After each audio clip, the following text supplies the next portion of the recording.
Bonsoir à tous et à toutes et bienvenue exceptionnellement à 20h30 ce soir dans une rencontre Un endroit où aller, où ce soir j'ai l'immense joie de recevoir Jean-Michel Apathy qui a sorti un livre le 21 octobre dernier aux éditions Flammarion qui s'appelle Le dernier cadeau du général. On va s'arrêter là. Et il y a un sous-titre, et le jour qui a changé la France. Bonsoir Jean-Michel Apathy, comment allez-vous? Bonsoir, mais je suis ravi d'être avec vous pour parler du général et du livre, puisqu'il s'agit d'un livre, du livre en général aussi.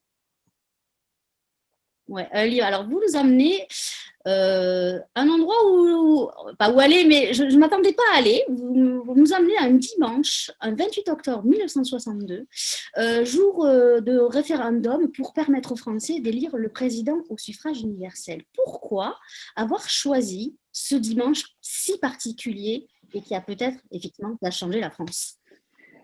Parce que fondamentalement, je pense qu'on a perdu la mémoire de cette réforme. On peut avoir l'impression que depuis tout le temps, en France, on élit le président de la République au suffrage universel. Ça n'est pas vrai, c'est assez récent. Nous n'avons pas la mémoire de ce qu'était avant l'élection du président de la République au suffrage universel, le désordre politique dans lequel nous vivions. Un chiffre, la France entre 1946 et 1958 connaît 18 chefs de gouvernement. C'est un record du monde qu'en 12 ans, 18 chefs de gouvernement se succèdent à la tête de l'État. Aucune démocratie ne connaissait ce désordre. Et donc De Gaulle a voulu mettre, c'était un militaire, il a voulu mettre de l'ordre. Et cette réforme qui nous paraît aujourd'hui naturelle a été très, très difficile à faire passer. C'est sans doute l'un des moments de la vie politique qui a été la sienne où le général de Gaulle a été le plus contesté. Et donc toute cette histoire-là, qui nous occupe encore aujourd'hui, puisqu'en 2022, nous allons élire un président de la République au suffrage universel, toute cette histoire-là, j'ai voulu en restituer la mémoire parce qu'elle est passionnante. Pour ce qu'elle est, et puis il y a le général, qui est aussi passionnant. Alors moi, je voudrais vous remercier parce que vous m'avez permis de revenir à mes années lycée, collège, parce que vous faites un balayage de tous les présidents. Il y en avait que j'avais oubliés, donc ça remet bien, bien dans le fil de l'histoire. Et surtout, c'est très agréable à lire parce que votre livre est ponctué d'anecdotes. Et il y en avait plein que je ne connaissais pas, et j'imagine que tous les lecteurs qui sont là ne les connaissent pas non plus. Je voudrais qu'on parle de la première anecdote de Fernandel. Est-ce que vous pouvez nous en dire deux mots? Bien sûr, le 28 octobre 1962, donc il est à peu près midi, Fernand Contandin veut voter pour ce référendum. Lui, il est gaulliste, donc il veut voter oui. Mais quand il arrive au bureau de vote, l'assesseur lui dit « Mais vous vous rendez compte, monsieur Contandin, vous n'êtes pas sur les listes électorales, ça se passe à Marseille. » Alors, Fernand Contandin, il ne comprend pas, parce que pourquoi est-ce qu'il n'est pas sur les listes électorales? Enfin, c'est pas normal, il veut voter oui à cette réforme. Et alors, il discute avec l'assesseur et l'assesseur lui dit « Mais les précédents scrutins, vous étiez où, monsieur Contandin ?» Et Contandin, il comprend à ce moment-là que les dimanches qui ont précédé, où il y avait des élections en France, élections législatives, référendum sur l'Algérie, il était en tournage en Italie ou bien ailleurs en France, parce que Fernand Contandin, c'est Fernandel.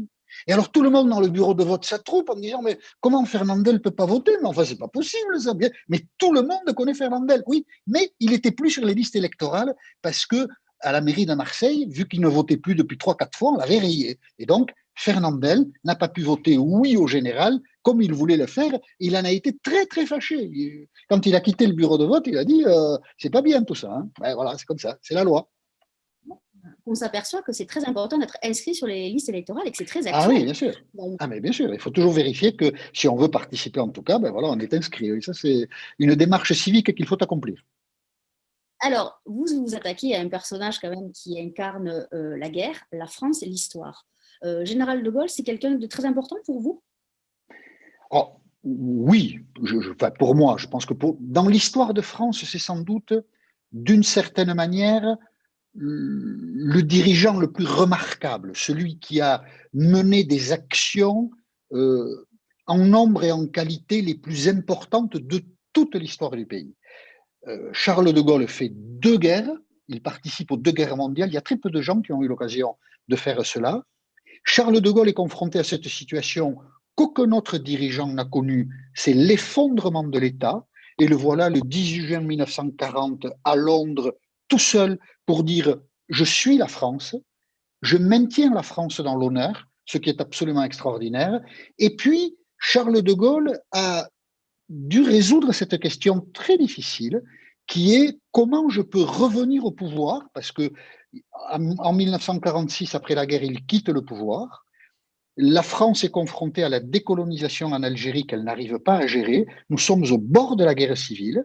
Et le général de Gaulle, par des manœuvres, avec du talent, une forme de génie qui lui était propre, retrouve le pouvoir alors que les militaires ont sorti les chars pour renverser l'État qui, décidément, selon eux, ne mène pas la politique qui doit être menée en Algérie. Charles de Gaulle fait rentrer ce mouvement militaire violent, ce qui aurait pu être un coup d'État, dans le cadre légal et républicain.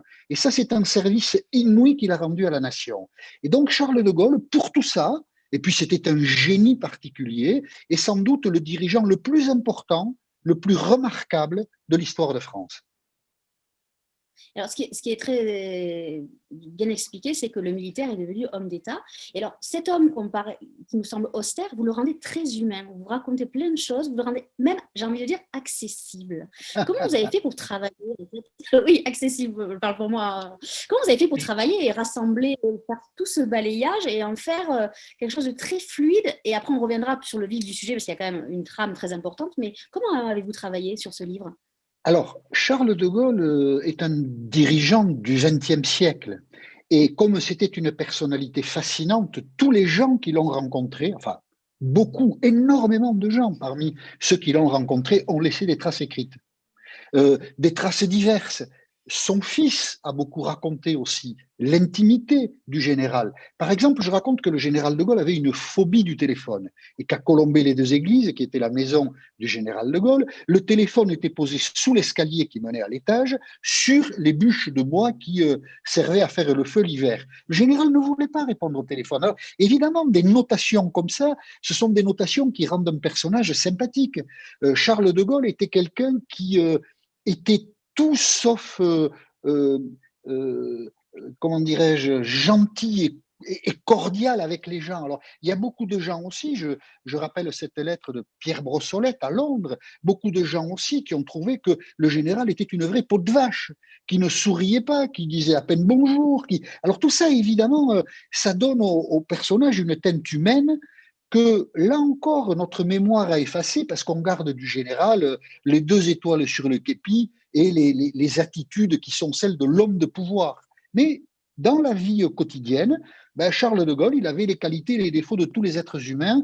Et comme il y a beaucoup de témoignages, on peut restituer cette patte humaine du général à laquelle on n'est plus attentif parce que, encore une fois, il est un peu loin de nous maintenant puisqu'il est entré dans l'histoire. Mais alors, ce qui était intéressant, c'est que justement, à un moment donné, vous faites dire c'est un type spécial. Ouais. Mais finalement, il est comme vous et moi, puisqu'il a quand même une discussion avec sa cuisinière, qui est quand même... Alors ça non plus, c'est Il est incroyable. très drôle. On s'imagine pas Charles de Gaulle, vous allez nous le raconter, parler avec sa cuisinière avec une simplicité, une facilité comme ça. Est-ce que vous pouvez nous le raconter, ça? Oui, alors sa cuisinière, elle s'est prénommée Augustine, n'aimait pas beaucoup le général. Elle aimait beaucoup travailler avec Yvonne, donc elle est cuisinière à Colombey-les-Deux-Églises. On est au printemps de 1946, ils viennent de quitter le pouvoir de Gaulle. Et le général, elle l'aime pas beaucoup. Et le général sent bien qu'elle est hostile. Et alors un jour, le général qui la croise un matin, il sait pas trop quoi lui dire, et il lui dit: Ah, Augustine, la politique, j'en ai marre de la politique. Et elle lui dit: Mais enfin, la politique, si vous en aviez tellement marre, vous n'en feriez pas du tout. Si vous en faites, c'est parce que vous aimez ça. Enfin, sous-entendu, ne racontez pas d'histoire. À moi, Augustine, je vous connais bien, Charles de Gaulle. Et alors, il est un peu interloqué. Il lui dit: Mais enfin, Augustine, comment vous osez, tout ça. Puis voilà, oui, mais Augustine, elle ose. Voilà. Augustine, le général, ne l'intimide pas.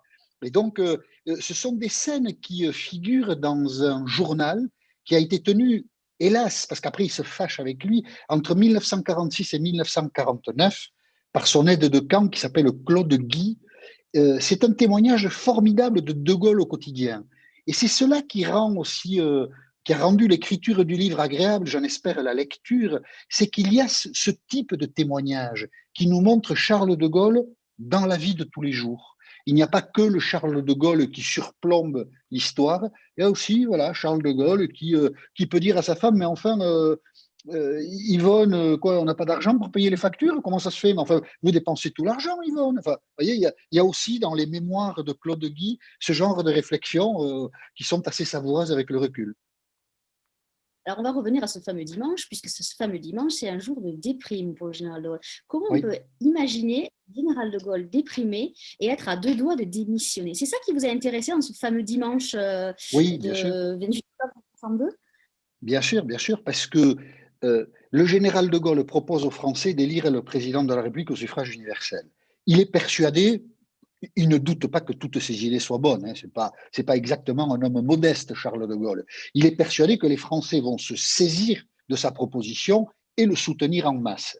Et tout le mois d'octobre, c'est-à-dire le mois de campagne électorale, il constate que pratiquement tout le monde est contre lui. Tous les partis politiques, à l'exception du parti gaulliste. Mais à l'époque, il n'est pas tout à fait dominant, le parti gaulliste. Tous les syndicats, tous les journaux, les avocats, les magistrats, enfin, beaucoup de gens qui disent que c'est une réforme qui ne doit pas être faite parce que élire un homme au suffrage universel, c'est courir le risque qu'il ne rende pas le pouvoir, qu'il s'installe dans la dictature et c'est la mort de la République. Et De Gaulle a beaucoup de mal à convaincre ses concitoyens de la sincérité de ses intentions. Et donc, Charles de Gaulle, quand arrive le jour du scrutin, il a tellement souffert de la campagne électorale, il est aussi un peu vieux, il a 72 ans, la cataracte l'ennuie, il a des problèmes de vue, ses blessures de guerre, de la guerre de 14, parce qu'il a été blessé assez gravement à 2 reprises en 1914, le font souffrir. Et quand on additionne tout ça, son frère plus jeune que lui est mort, ça l'a beaucoup affecté 2, 3 années auparavant. Quand on additionne tout ça, eh bien le jour du scrutin, le soir du scrutin, au téléphone, Charles de Gaulle dit à Georges Pompidou, son Premier ministre, je ne rentre pas à Paris demain, je reste à Colombey. J'en ai marre. Voilà. Peut-être que j'ai gagné le référendum, mais ça a été tellement difficile que j'arrête là. Et c'est un effroi qui saisit Pompidou, qui se dit, mais enfin, mon général, vous ne pouvez pas arrêter comme ça, vous ne pouvez pas démissionner, mon général.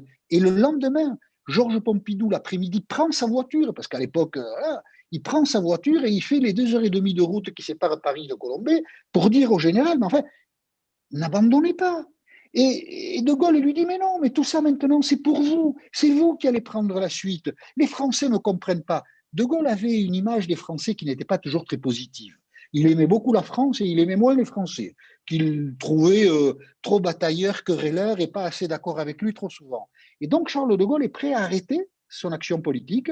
Et c'est Georges Pompidou, le lundi qui suit le scrutin, qui lui dit non, mon général, il faut rentrer à Paris. Et le mardi, le général, avec Yvonne, reviendra à l'Élysée. Vous posez une question d'ailleurs à la page 191. À quelle source s'alimente la déprime ou le désespoir profond de Charles de Gaulle? Vous avez trouvé la réponse à cette question? Oui, vous savez, Charles de Gaulle, c'est une sensibilité, on le constate, mais on ne peut pas le comprendre, particulière. Charles de Gaulle, quand il a 15 ans, il est en seconde, il écrit un devoir qu'a réclamé un professeur. Que ferez-vous dans 30 ans? Donc, on est en 1900, dans 25 ans, on est en 1905, Charles de Gaulle a 15 ans, et il se décrit comme colonel de Gaulle, libérant Strasbourg des canons allemands. Charles de Gaulle, c'est cette sensibilité très vive aux choses de la politique, à la grandeur de la nation, et, et, et beaucoup de choses peuvent contrarier cette sensibilité. Et la pression qu'il se met lui-même toute sa vie pour représenter la France, la défendre. De Gaulle a été un combattant dans la Grande Guerre, celle de 14-18, très courageux. Il a souvent risqué sa vie. Il n'était pas en arrière de ces hommes, il était en avant de ces hommes. Et cette psychologie si particulière, il a beaucoup combattu, il a beaucoup été combattu, il a été souvent incompris. Eh bien, il y a chez lui, à plusieurs moments de sa vie, cet épisode du référendum n'est pas le seul, des formes de dépression, de défaillance. De Gaulle en a marre.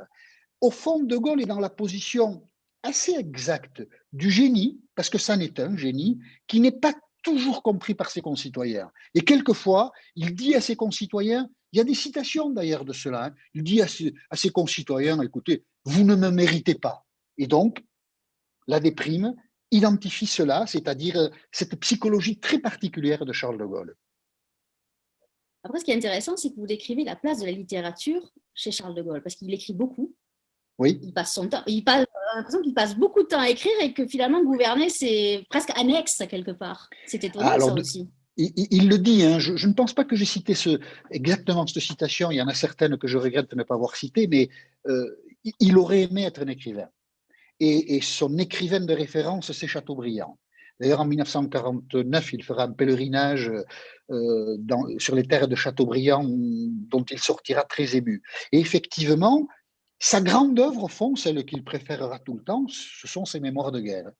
Parce que, alors même qu'il essaie de reconquérir le pouvoir, il n'a pas toujours assez de temps pour s'y consacrer, et Yvonne le lui reproche amèrement. Malgré tout, il va accoucher de ces mémoires de guerre qui sont formidables.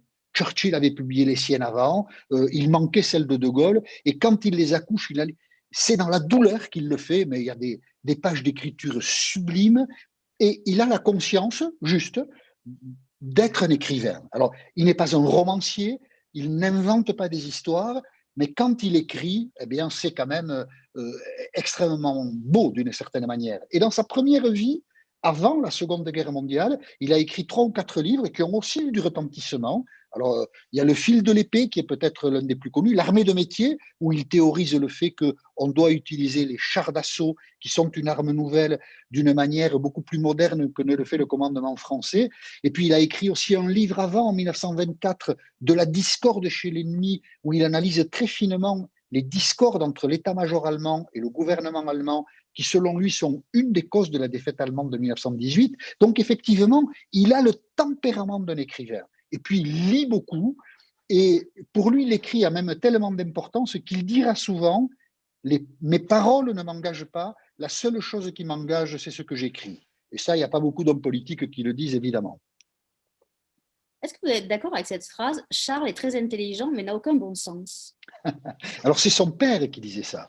C'est son père qui disait ça du Charles de Gaulle collégien ou lycéen. Et effectivement, le père de Charles de Gaulle, Henri de Gaulle, qui était un professeur extrêmement réputé dans l'éducation à cette époque-là, trouvait que son fils, en fait, quand il dit mon fils est très intelligent, mais il n'a pas de bon sens, il ne comprenait pas toujours son fils. Voilà, il ne comprenait pas trop ce qu'il voulait faire, il ne comprenait pas trop ses attitudes. Charles de Gaulle, qui a toujours voulu être militaire, il a hésité un temps. Il était aussi assez attiré par la religion. Mais Charles de Gaulle, quand il rentre à Saint-Cyr, euh, il n'a pas d'amis. Il s'isole parce qu'il est singulier, parce qu'il ne ressemble à personne d'autre. Et Charles de Gaulle, du haut de ses 19 ou 20 ans, fait très vite la leçon à ses professeurs. Et c'est ce genre d'attitude, de comportement qui a fait dire à Henri de Gaulle, son père, mon fils n'a aucun bon sens. Voilà, de l'intelligence, trop, pas de bon sens. Bah voilà, c'est pas faux, hein. Il y a une anecdote aussi de la dactylo qui a rédigé le discours du 18 juin qui est assez intéressante puisqu'elle dit « J'ai eu le sentiment que cet homme était d'une grande sensibilité mais qu'il aurait détesté qu'on s'en aperçoive ». Est-ce que c'était un grand sensible au fond, Charles de Oui, bien Gaulle? sûr, bien sûr, bien sûr. Quelqu'un de, je le disais tout à l'heure, quelqu'un qui avait une sensibilité très vive, des émotions très fortes. Par exemple, De Gaulle, je le raconte après l'attentat du Petit Clamart, mais tous ses interlocuteurs le notent. Parfois, De Gaulle subit, alors l'attentat du Petit Clamart, on lui tire dessus, hein, 150 balles, on lui tire, donc il y a un peu d'émotion après. Hein. De Gaulle descend de la voiture est criblée de balles, lui n'a rien, et Yvonne n'a rien, le chauffeur non plus. Il descend de la voiture, tout de suite, il cherche à être maître de lui-même. Et il dit où est le détachement de militaires, puisque ils doivent me présenter les armes, puisque je suis président de la République. Mais ceux qui le voient à ce moment-là, et c'est vrai dans d'autres circonstances, à d'autres moments de sa vie, notent que ses joues sont toutes rouges. Il arrive à cacher des émotions qui le bouleversent profondément. Donc oui, Charles de Gaulle est très émotif et ce que raconte Elisabeth de Miribel, qui a tapé le 18 juin de 10h du matin à 17h l'appel du 18 juin dans le bureau que Churchill avait donné à De Gaulle avant qu'il aille à la BBC. Elisabeth de Miribel, effectivement, raconte un homme qui, au début, avec elle, durant les premières heures de travail, est très cassant, très lointain, et puis qui petit à petit devient plus accessible et plus humain, mais elle le note justement, il n'a pas envie d'apparaître précisément humain, cordial, il reste réfugié sur les cimes parce que c'est dans la solitude que Charles de Gaulle a envie de vivre. Charles de Gaulle aime la France, il a voué sa vie à la France, et au fond, le reste l'intéresse peu. Élisabeth de Miribel, pour la petite histoire, parce que quand même c'est assez extraordinaire, est la petite fille d'un président de la République, donc qui sera un des prédécesseurs de Charles de Gaulle, et qui est le maréchal de MacMahon. C'est assez curieux de constater que, enfin, de noter que la jeune femme, elle avait 25 ans, qui a tapé l'appel du 18 juin, était la petite fille déjà d'un président de la République. C'est assez extraordinaire quand même. Moi, j'ai noté une phrase assez importante aussi et qui, je trouve, qui résonne avec un peu l'actualité, j'ai envie de dire. L'essentiel pour Charles de Gaulle, c'est de distinguer la nation de ceux qui la peuplent. Charles de Gaulle disait ce qui compte, c'est le navire et pas l'équipage. Et donc, de la même manière, ce qui compte, c'est la France et pas les Français. Dans le passage que vous citez, Charles de Gaulle fait état de l'attitude des Français pendant l'occupation. Il dit, mais bien peu m'ont rejoint, très peu. Ce qu'ils voulaient, c'était le poulet le dimanche, et puis ils s'en moquaient que les Allemands occupent la France. Il est très injuste. Il est très trop violent, évidemment, avec les Français. Mais c'est ce que je disais tout à l'heure, c'est le problème du génie. Il est tellement différent des Français qu'il ne peut s'identifier qu'à la France, mais pas aux gens qui vont au PMU le dimanche. Enfin, ça le dépassait, évidemment. De Gaulle était un type, il a vécu évidemment très entouré, parce qu'un militaire est entouré, un homme politique est entouré, et puis De Gaulle a eu une vie familiale assez riche, mais en fait c'était un type profondément solitaire, qui n'avait qu'une obsession, c'était son pays. Et plus que ça, l'obsession de Gaulle, c'était de doter la France d'un État solide, parce que seul l'État pouvait permettre à la France de surmonter les épreuves que l'histoire pouvait, dans des circonstances diverses, lui proposer. Et donc De Gaulle était préoccupé par ça, mais il était préoccupé chaque minute de sa vie par ça. On a du mal à comprendre ça. On a du mal à accéder à l'obsession du génie. Et donc, c'est pour ça que Charles de Gaulle dit que ce qui compte, c'était la France et pas les Français. Voilà, parce que son souci, c'était la France, pas ce qu'il a peuple. C'est curieux, mais c'était De Gaulle. Ce référendum, c'est un acte pensé et réfléchi quand même. C'est pas une lubie comme ça. Il s'est pas levé un matin en disant voilà, je vais proposer aux Français d'élire le président. C'est vraiment un acte réfléchi, pensé. Et malgré sa déprime, il va jusqu'au bout. Et puis après, ça bascule puisqu'il, j'ai envie de dire, il repart comme en 40. Mais oui, il repart, il redémarre. Il repart comme en 40. Vous avez raison. Alors, est-ce que c'est pensé? Oui. Charles de Gaulle, avant le début de la Deuxième Guerre mondiale, essaie de convaincre les dirigeants politiques du pays d'organiser l'armée différemment, et je l'ai dit tout à l'heure, de faire une place plus grande à cette arme nouvelle dont il pense qu'elle va révolutionner l'art de la guerre, qui est le char d'assaut. La mécanisation de l'effort militaire lui paraît essentielle. Et Charles de Gaulle essaie de discuter avec les présidents du Conseil. Mais alors, lui, il est petit lieutenant-colonel, puis colonel, donc c'est pas facile pour lui. Mais par l'intermédiaire de Paul Reynaud, notamment, un des leaders de la droite dans les années 30, qui repère son livre en 1934 et qui se dit, tiens, il y a là une réflexion militaire originale, par son intermédiaire, Charles de Gaulle arrive à connaître quelques responsables politiques importants, et notamment Léon Blum quand il dirigera le gouvernement en 1936. Mais ce que note de Gaulle à ce moment-là, c'est qu'à peine les présidents du Conseil sont-ils installés, quelques semaines, quelques mois, ils sont chassés par le jeu parlementaire. Et donc, l'État français ne peut pas avoir un effort suivi sur ce qui, selon lui, met en cause la vie et la mort du pays. Et donc, c'est à partir de là qu'il va commencer à enclencher, il mettra du temps évidemment, à enclencher une réflexion sur l'organisation de l'État. Pour lui, ce qui compte, et d'ailleurs beaucoup s'en effraieront, ça n'est pas que le pays soit démocratique ou pas, républicain ou pas. Ce qui compte, c'est qu'il y ait un dirigeant à la tête de l'État qui puisse, dans la durée, impulser une politique. Alors petit à petit, notamment à Londres, ceux qui le rejoignent parviennent à convertir de Gaulle à l'idée supérieure de la République et de la démocratie. Mais quand il accède à cette idée, alors à ce moment-là pour lui, donc dès les années 40, à ce moment-là pour lui, il faut qu'à la tête de l'État, celui qui le dirige puisse avoir le temps pour lui et ne dépende pas du Parlement et des partis politiques. Et donc, il n'y a que l'élection au suffrage universel qui peut résoudre le problème. C'est une idée, en fait, qu'il formalise, il fait un discours institutionnel important à Bayeux en 1946 et il commence à formaliser cette idée à partir de là. Mais il sait aussi que dans l'histoire de France, il y a un précédent. Un homme a été élu au suffrage universel à la tête de l'État, c'est Louis-Napoléon en 1848.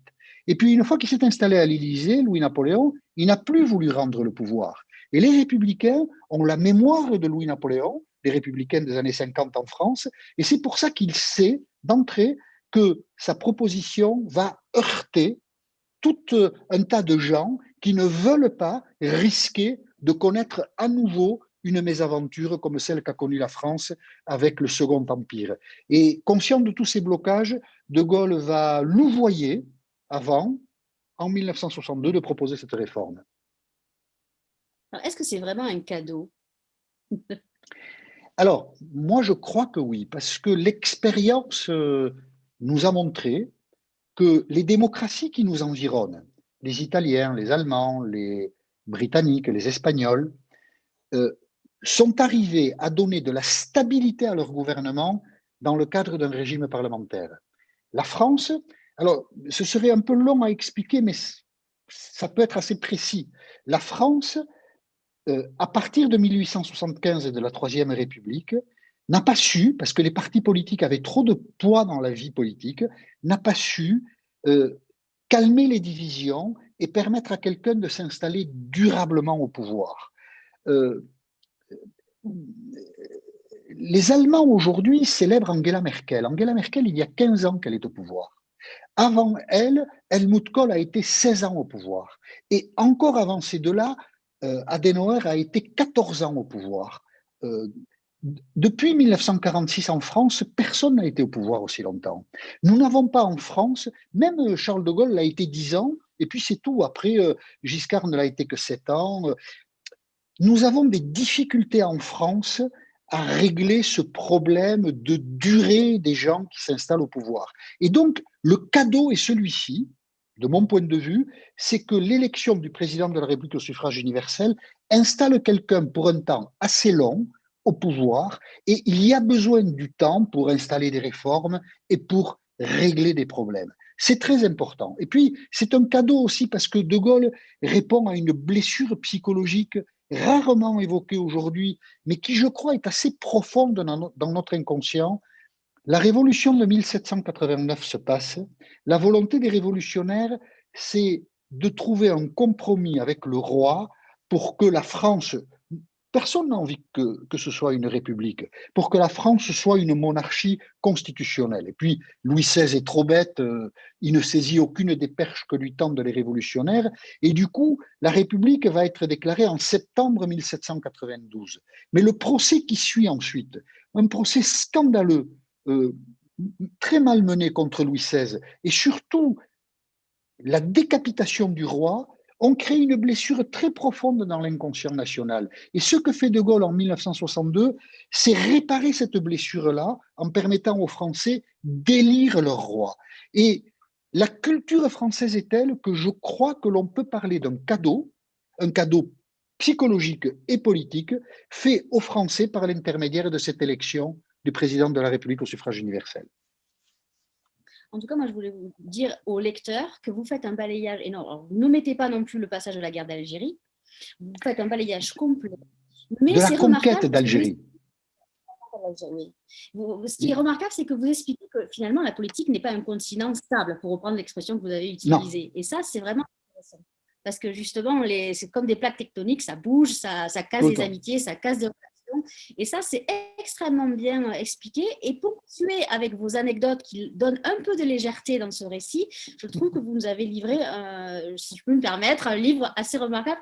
Et je suis ravie de l'avoir lu parce que d'un premier abord, je ne serais peut-être pas allée vers votre livre, mais je veux dire aux lecteurs qui nous écoutent, il faut lire le livre de Jean-Michel Apathy parce que justement, vous allez apprendre plein de choses. Alors moi, j'ai appris plein de choses, mais c'est normal, je suis assez jeune. Mais c'est vraiment un voyage dans le temps qui nous explique plein de choses et qui nous font passer des valeurs qui sont assez importantes. Voilà, je tenais à vous le dire. C'est très gentil, merci beaucoup.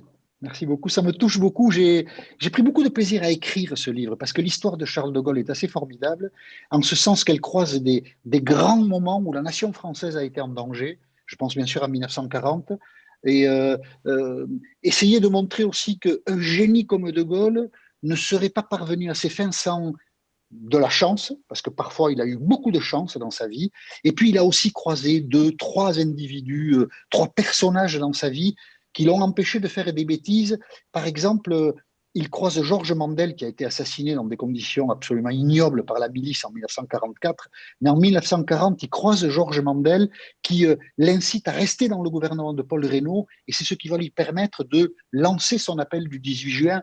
De Gaulle a aussi il a aussi rencontré des types formidables dans sa vie. Et ce livre permet peut-être aussi de restituer la mémoire de personnages qui ont aussi contribué à leur façon à écrire l'histoire de France telle qu'elle s'est écrite dans ces années-là. Alors Frédéric est revenu, je crois qu'il y a des questions. Oui, je reviens et justement, Thérèse se demande si vous révélez des choses sur cette histoire qui est finalement assez proche. C'est toujours difficile quand on prend un chef d'État qui a été controversé.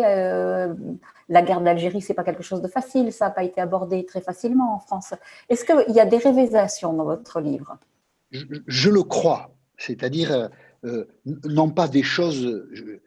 Tout ce que j'ai écrit l'a déjà été d'une manière ou d'une autre. En revanche, je pense que très peu de gens, très peu d'historiens, les biographes de Charles de Gaulle ne le font pas, ne mettent l'accent sur à la fois ce dimanche d'octobre 1962 où De Gaulle a failli démissionner, mais ils ne mettent pas non plus en lumière, seul Alain Peyrefitte l'a fait un peu, ils ne mettent pas non plus en lumière le mensonge que fait le général De Gaulle pour amener cette réforme du président de la République au suffrage universel.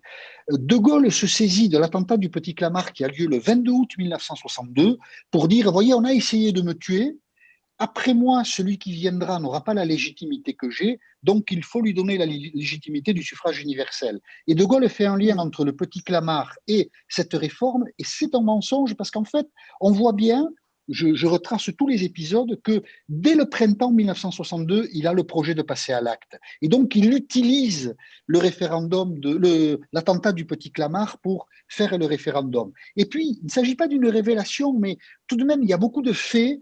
Nous n'en avons pas la mémoire et je pense que du coup, des lecteurs peuvent apprendre quelque chose. Il y a beaucoup de faits qui concernent la conquête de l'Algérie. Parce qu'on a beaucoup écrit en France sur la guerre d'Algérie à partir de 1954, mais on a peu écrit sur la conquête de 1830, les raisons de la conquête, la violence de la conquête, la spoliation terrible, injustifiée de la terre faite aux Algériens, qui explique que jamais l'Algérie n'a été française. C'est dire que l'Algérie a été française est un mensonge. Et j'essaie dans ce livre d'établir cela, qui permet d'expliquer pourquoi la guerre d'Algérie s'est produite et qui permet peut-être d'expliquer pourquoi encore aujourd'hui nos mémoires, la mémoire française et la mémoire algérienne, sont aussi dissonantes.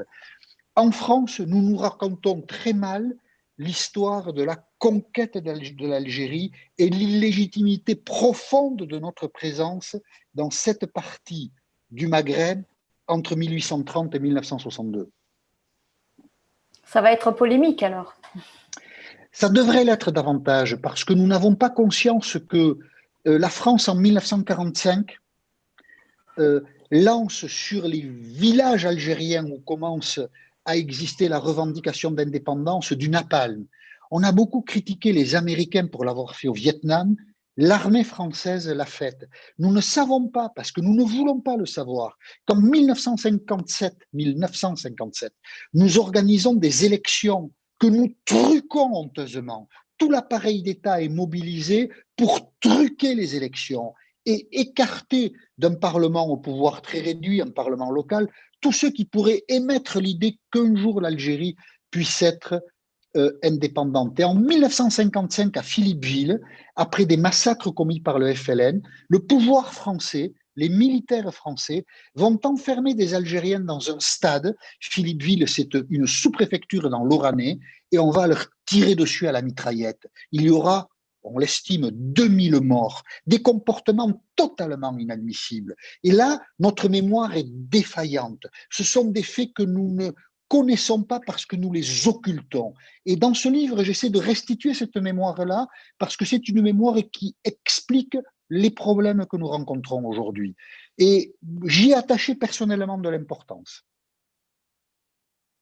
Il y a un message de Michel qui dit « Bravo pour cette rencontre qui nous montre Charles de Gaulle comme un personnage de roman historique et terriblement humain. Savoureux en effet. » Alors, ce n'est pas une question.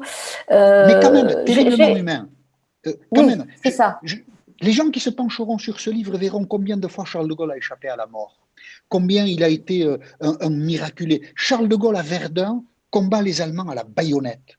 Il tue des Allemands en enfonçant dans la chair d'un être humain la lame qui est au bout de son fusil, parce que s'il ne l'avait pas fait, c'est lui qui aurait été mort. Charles de Gaulle a eu une vie absolument incroyable, c'est-à-dire une vie personnelle intense. Et aujourd'hui, on pense à lui comme un vieux monsieur qui a une képi avec 2 étoiles de général, mais ça a été bien autre chose que ça, Charles de Gaulle. Oui, vous disiez que ça allait ramener effectivement des choses par rapport à nos mémoires, mais il faut savoir, la mémoire, ça dépend à quel âge. J'ai le souvenir d'une prof d'histoire qui disait j'ai compris que j'ai été passée dans une autre génération d'élèves le jour où j'ai dit le général descend les Champs-Élysées et quelqu'un dans la classe a dit quel général. Oui, ça évidemment, on a tous fait ce genre d'expérience, bien sûr. Moi, Charles de Gaulle… Est-ce que vous pensez que ce genre de livre arrive justement à combattre cet oubli, ou en tout cas à rétablir des choses différemment? Je l'espère, je l'espère. Ce qui est intéressant avec De Gaulle, c'est que nous vivons encore avec l'élection du président de la République au suffrage universel, avec le legs qu'il nous a fait.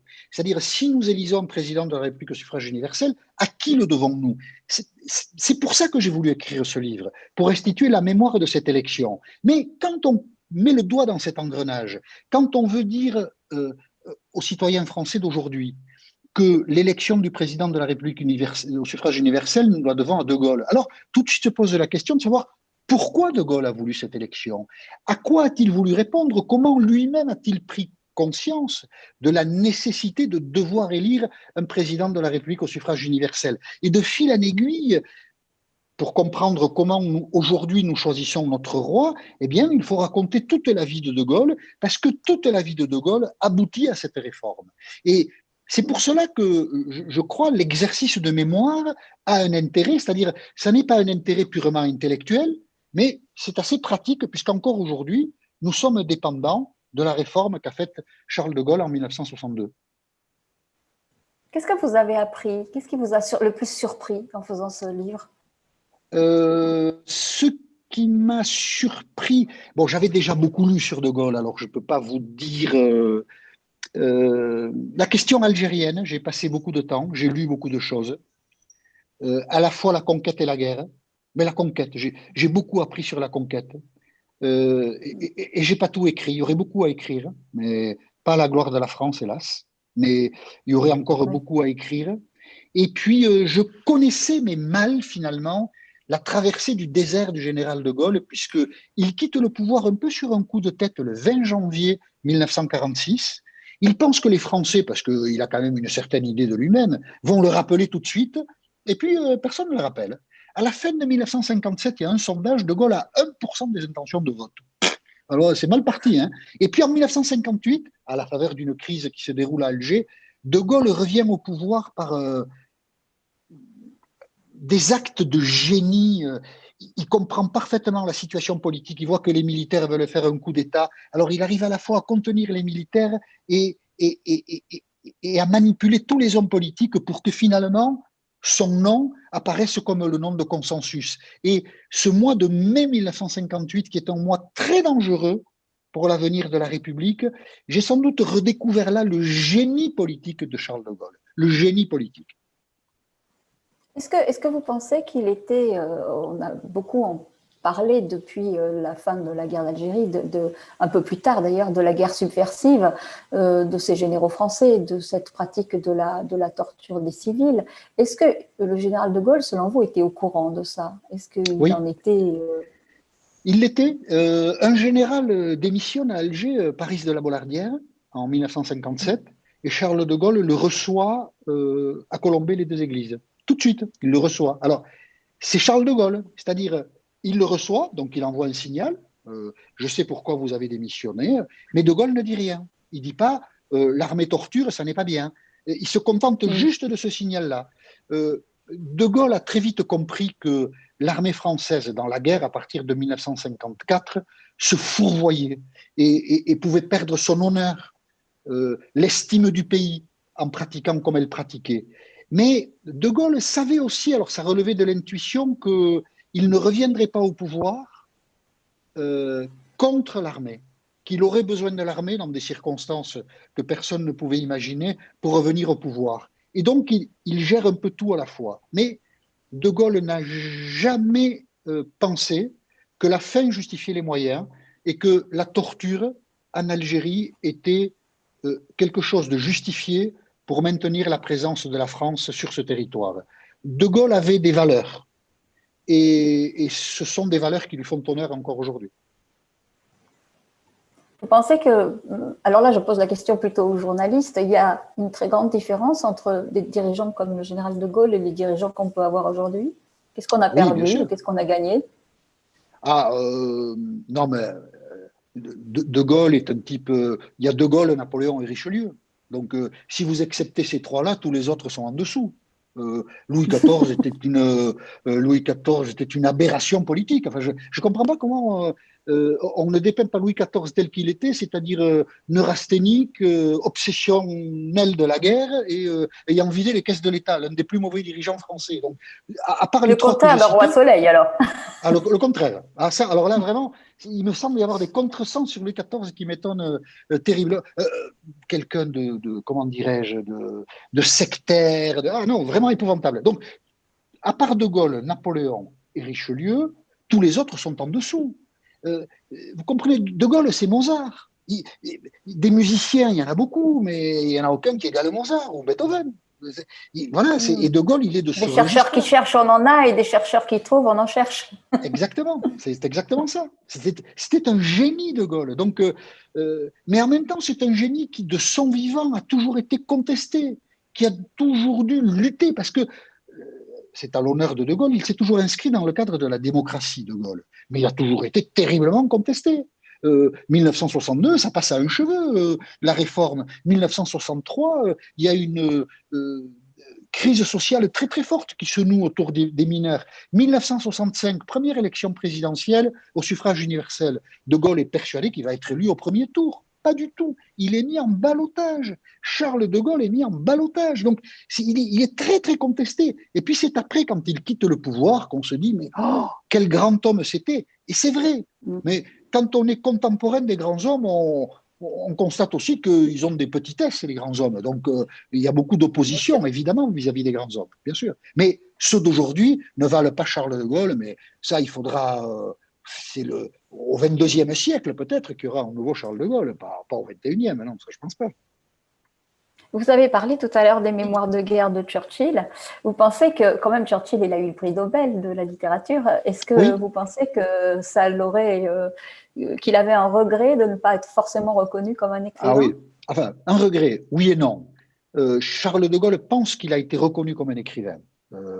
Les premiers livres qu'il a écrits entre 1920 et dans les années 20 et 30 l'ont installé dans l'idée qu'il était un écrivain parce que certains de ses livres, qui n'ont pas été des best-sellers dans ces années-là, avaient quand même un écho très favorable. Donc, il était assez sûr de sa plume. Mais ensuite, ses mémoires de guerre, encore une fois, il a eu du mal à s'atteler à sa table de travail. Mais quand il s'y est mis, il y a mis le meilleur de lui-même et il en était conscient. Je le raconte, les 4 premiers exemplaires des mémoires de guerre, dans l'ordre, il les dédicace à la reine d'Angleterre, au pape, au président de la République et à l'héritier du trône, Henri d'Orléans. Voilà. Donc, si vous voulez, il avait quand même conscience de sa valeur littéraire. Mais bien sûr, s'il avait eu une distinction internationale comme Churchill, il l'aurait accueilli avec plaisir. Ça, c'est évident. Mais il savait qu'on le tenait pour un grand écrivain. Il était très attentif à cette image-là, celle de l'écrivain. Et quand il écrivait ses discours, tout ça, il y mettait toujours beaucoup, beaucoup de soin. Alors, moi, je n'ai plus de questions et je vais vous remercier et vous laisser la parole de la fin. En tout cas, laisser Nathalie reprendre l'animation. Je vais montrer le livre. Merci pour vos questions. Merci. Voilà, là, le livre, là, je ne sais pas si vous le voyez. Donc, moi, j'ai envie de dire que s'il y a un cadeau à faire à Noël, c'est celui-ci, parce que franchement, vous allez passer un merveilleux moment de lecture. Moi, j'ai eu presque, quand j'ai repris mes notes cet après-midi pour préparer un petit peu, j'ai eu envie de relire certains passages, parce que franchement, c'est vraiment un très bon moment. On apprend plein de choses, on se remémore. Moi, je suis remontée sur... Vraiment, j'ai été conquise par cette lecture. Donc, merci Jean-Michel Apathy d'avoir écrit ce livre sur ce fameux dimanche du 28 octobre 1962.